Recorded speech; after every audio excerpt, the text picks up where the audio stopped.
Hi, I'm Stuart Ridout from the Modern Work team at Microsoft, and today I want to talk to you about how you can use bookings to simplify your life when working with externals and meetings. Now, this could be a few things. It might be that you want people to book in, like maybe you sell and you want people to be able to book slots in your diary, or maybe it's just a catch up with a customer where you want to talk about various things. But we've all been there in the email tennis where we're going back and forth trying to set up a meeting. Can you do Wednesday between 1 and 2? Oh, well, I can't do between 1 and 2, but I can do between 3 and 4. Oh no, I've got a meeting between 3 and 4. Can you do next Thursday? And so on and so forth. It goes back and forth. And I'm sure you've been in this yourself.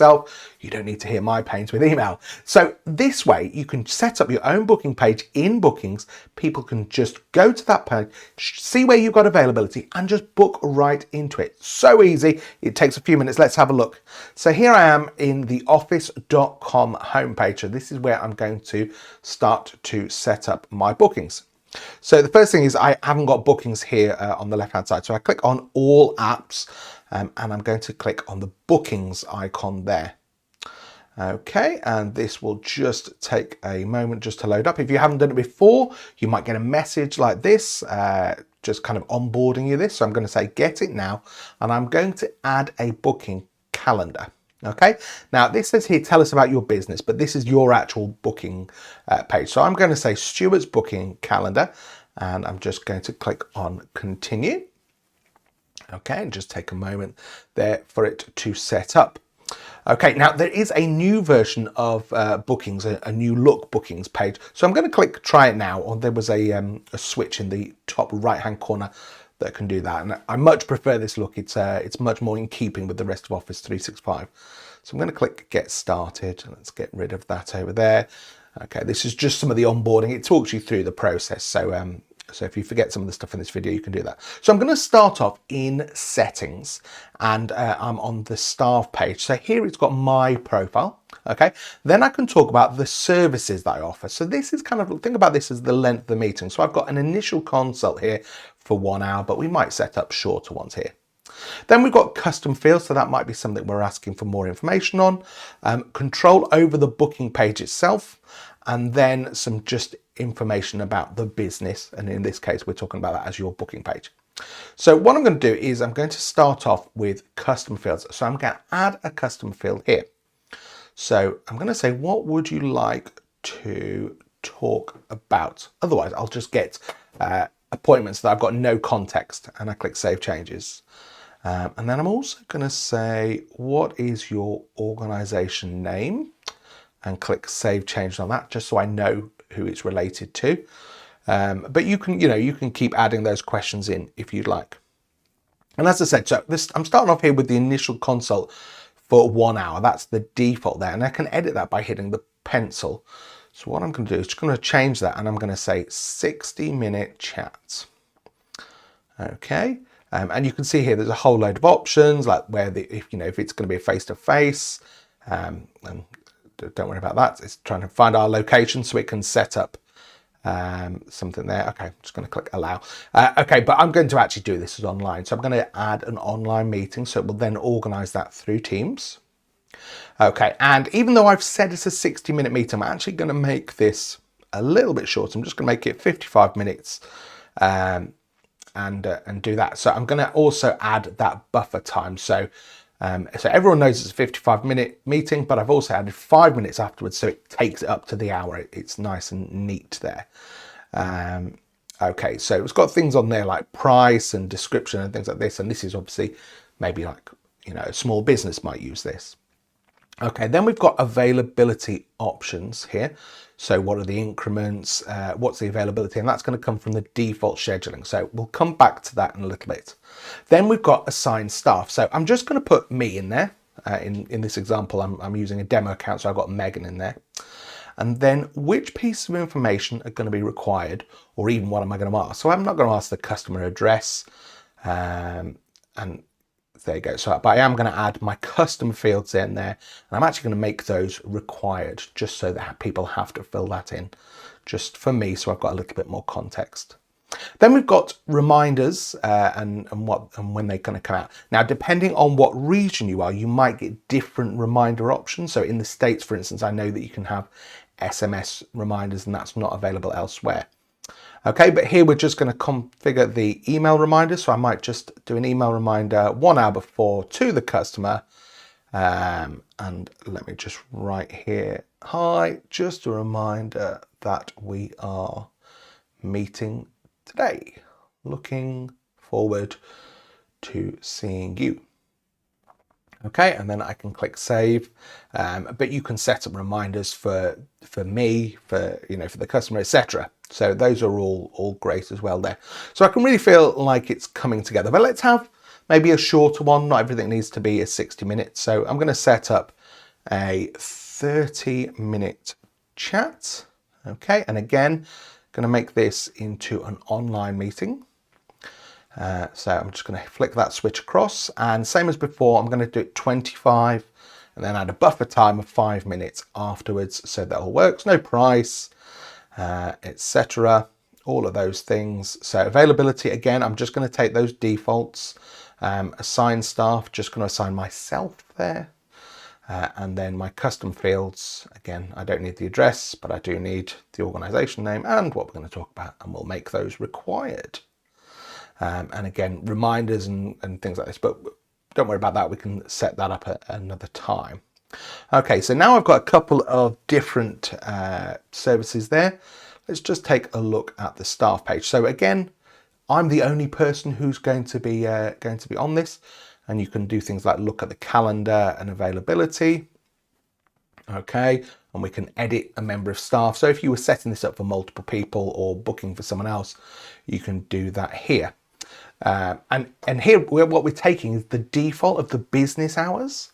So I'm going to uncheck that, and I'm going to tweak my availability a little bit. So I don't want to be available from 8 a.m. In fact, I don't even want to be available at 9 a.m. So I'm going to say 10 a.m. through till, okay, let's look here, through till 12.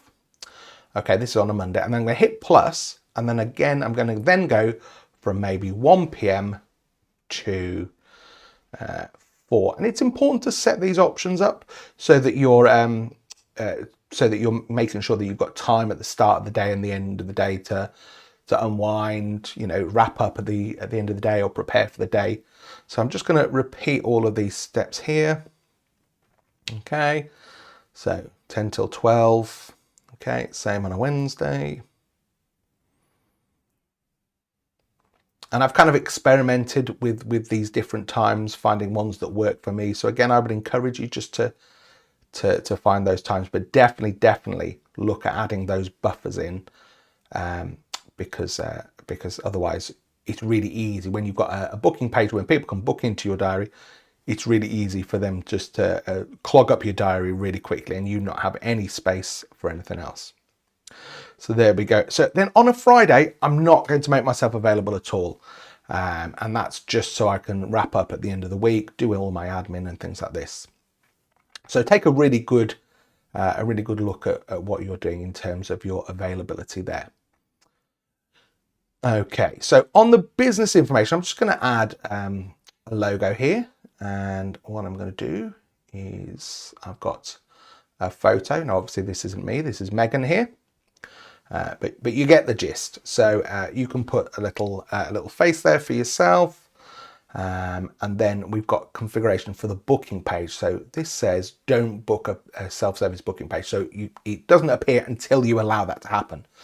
So we're going to say available to anyone. So you could just make it available internally, but we're going to make it available externally. Okay, we're going to make sure that we use the newest version of bookings. Okay, and you can see there's options there like a one-time password to book a meeting. You can add in like a data consent option there. Look at kind of like the lead time. That's quite an interesting one. So, here this says you have to have a minimum of 24 hours to book, but you might say, actually, I'm going to have 48 hours. So I've actually got time to prep. And what's the maximum? So I might say, well, I'm not going to allow anybody to book out any further than 30 days. Let's go 90 days. 30 days seems a bit hard. Okay. Send a meeting invite to the customer. So what the customer will actually get an invite to go into their Outlook, and things like this. We've got availability is bookable when staff are free, so it's taken that. Then we can customize the page. It's quite light customization in terms of colors and themes and things like this. And as this new bookings will kind of iterate and change, and I'm sure they'll tweak it over time. And then what time zone are we in? So obviously that's quite important. Otherwise you could end up with people booking in the middle of the night. So I'm in London, so that's fine. And that's good there. So let's click save on that one. And then you can see here that we've got this link here, which looks like it's going off to an Outlook page, but it's actually going to this booking site. So there we go. Hey, look, that looks great, doesn't it? So a little bit of work there. I've got a 60-minute chat, a 30-minute chat. I can pick the one that I want. So let's see what it looks like if we book it in private. So as if it was somebody outside of the organization. So I've got that same link. Let's just paste it into there. So we can see I've got my booking calendar there, 60-minute chat, 30-minute chat. I can make my choice. And then let's just look at that booking experience. So I'm going to book a 30-minute chat.